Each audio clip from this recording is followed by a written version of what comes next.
நற்பவி நலம் பெறுவோம் வளம் பெறுவோம். இந்த காணொலியை பார்த்து கொண்டிருக்கும் அன்பு நெஞ்சங்களுக்கும் சப்ஸ்கிரைப் செய்த சொந்தங்களுக்கும் சீர்வராகினி அறக்கட்டளை சார்பாக பொன் பரமேஸ்வர சுவாமியின் ஆசீர்வாதங்கள், நன்றிகள். சாய்ராம். அருட்பேராற்றல் என்று சொல்லக்கூடிய ஆன்மீக ஆற்றல், அதாவது வான்காந்த அலைகள், அதாவது ஆங்கிலத்தில் காஸ்மிக் எனர்ஜின்னு சொல்லுவாங்க. அதை எப்படி நம்ம எடுத்துக்கிறது, பெறுவது, கிராஸ் பண்ணுறது, அதுதான் இந்த சாப்டர். பார்க்கலாமா?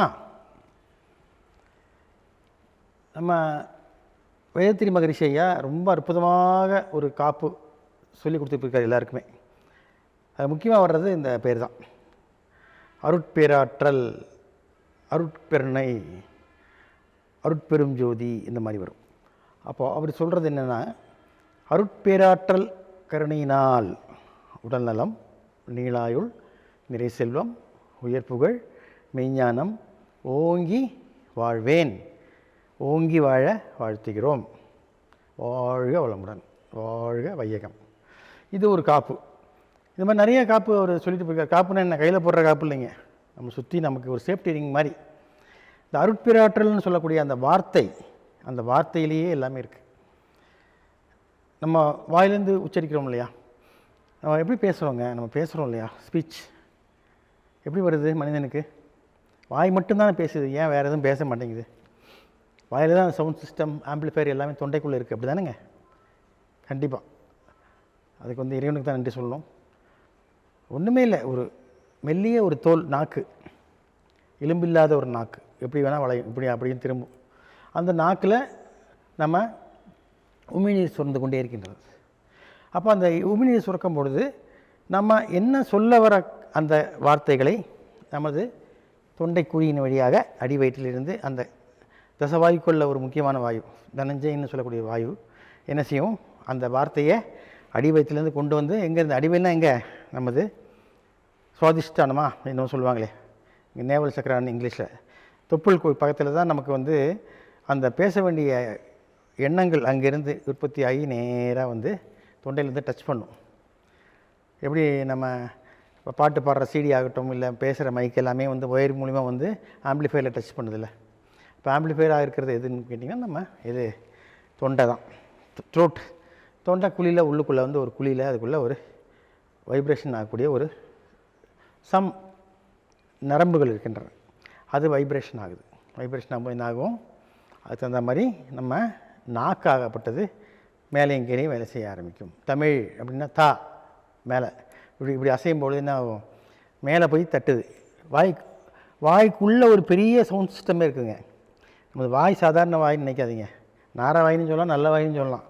அந்தளவுக்கு சக்தி வாய்ந்த ஒரு மோசமான வாய் இது மனுஷனுடைய வாய் தான். உதடு இருக்கு இல்லையா, அழகாக இருக்குது பார்க்குறதுக்கு, லிப்ஸ் ரொம்ப அழகாக இருக்கும். ஆனால் அதுக்குள்ளே இருக்கக்கூடிய விஷயங்கள் பார்த்திங்கன்னா ரொம்பவும் மோசமாகவும் இருக்குது, ரொம்பவும் அழகாகவும் இருக்குது. அவங்க எண்ணத்துக்கு தகுந்த மாதிரி அந்த வார்த்தைகளை நம்ம பேசுகிறோம். ஸோ அப்போ அந்த பேசும்போது உமிழ்நீர் சுரக்குது வாயில்.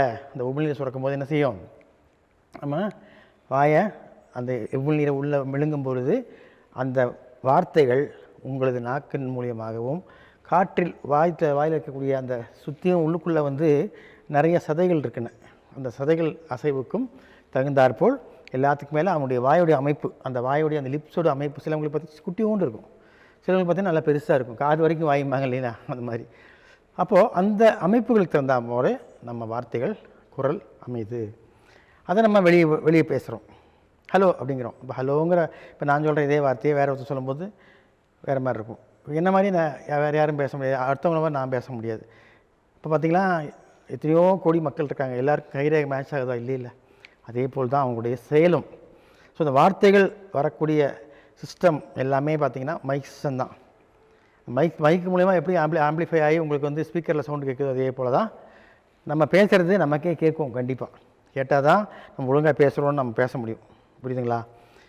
காதில் நம்ம பேசுகிறது கேட்காம, நம்ம பேசுகிறது நம்ம கேட்கக்கூடாது, அடுத்தவங்க மட்டும் கேட்கணும், அவங்க பேசுகிறது அவனுக்கு கேட்கக்கூடாது, நமக்கு மட்டும் தான் கேட்கணுன்னு இருந்தால் கண்டிப்பாக பேச்சு சக்ஸஸ் ஆகாது. நம்ம பேசுகிறது நமக்கு கேட்டால் தானே நமக்கு கரெக்டாக பேசுகிறோமா இல்லையான்னு தெரியும் இல்லையா? அதே போல் தான் இந்த அருட்பேராற்றல்னு சொல்லக்கூடியது வேறு ஒன்றுமே இல்லைங்க, அதுதான் இது பேராற்றல். அதுக்கு வந்து அளவிட முடியாது. எங்கே இருக்குது, எப்படி இருக்குது, எப்போ வரும் போகும் சொல்ல முடியாது. அதை நம்ம என்ன பண்ணோம், இழுத்துக்கணும், உள்வாங்கிக்கணும். அது எப்படி உள்வாங்கிறது? ஒன்றும் தேவையில்லைங்க.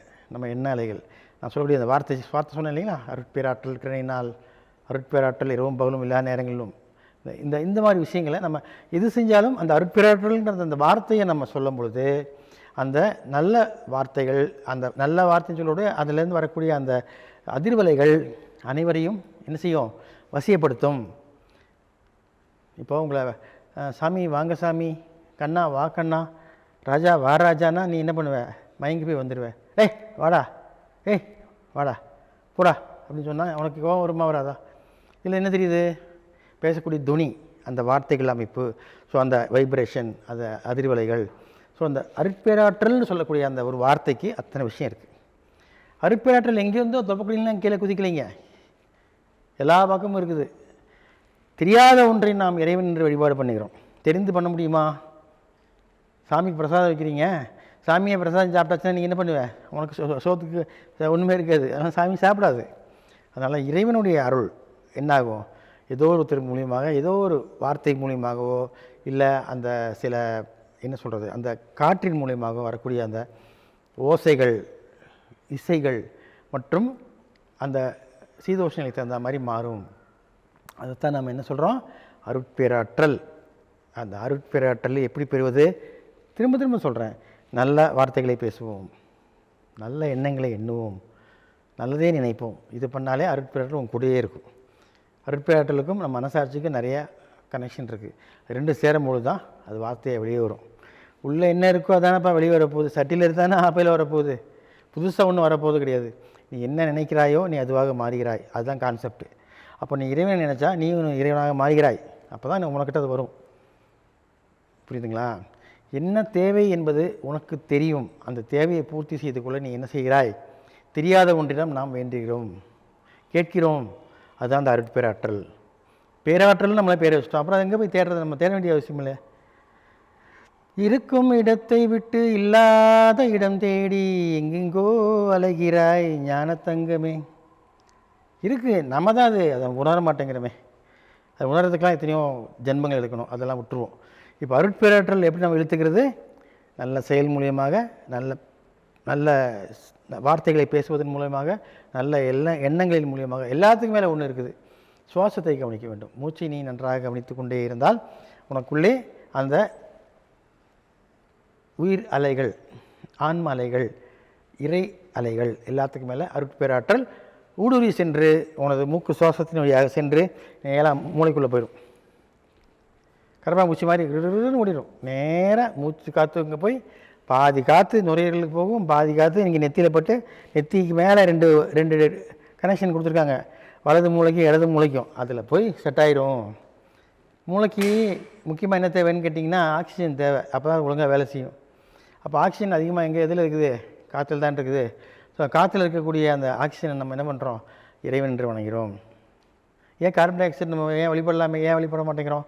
அது கெட்டது, மனுஷனுக்கு அது நல்லது செய்யாது, அது செடிகளுக்கு நல்லது. செடிகள் வந்து இறைவன் யாருன்னு கேட்டால் கார்பன் டை ஆக்சைடு சொல்லும். ஆனால் மனுஷன் கேட்டால் ஆக்சிஜன் தான் நல்லது. ஏன் ஆக்சிஜன் இருந்தால் தானே நம்ம சுவாசிக்க முடியும், உயிர் வாழ முடியும்.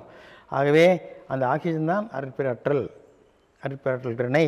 கருணைன்னா என்ன? அவங்க மனசு வைக்கணும். இப்போ தண்ணிக்கு ஆர்டர் பண்ணுறோம், தண்ணிக்கான மனசு வச்சு இன்றைக்கே கொண்டு வரலாம், நாளைக்கும் கொண்டு வரலாம், இல்லை கொண்டு வரலாமே போகலாம். அதுக்கு காரணம் உன்னுடைய வார்த்தைகள், உன்னுடைய செயல்களை வைத்து கொண்டு தான் எல்லாமே நடக்குது. அப்போது அருட்பேராற்றல் நம்ம எப்படி இழுத்துக்கிறதுன்னு புரிஞ்சுக்கணும்னு நினைக்கிறேன். ஆகவே தயவு செய்து அனைவரும் நல்ல வார்த்தையை பேசுங்கள், நல்ல செயலை செய்யுங்கள். திரும்ப திரும்ப சொல்கிறேன், காற்றை கவனியுங்கள். எப்படி கவனிக்கிறது காற்றை?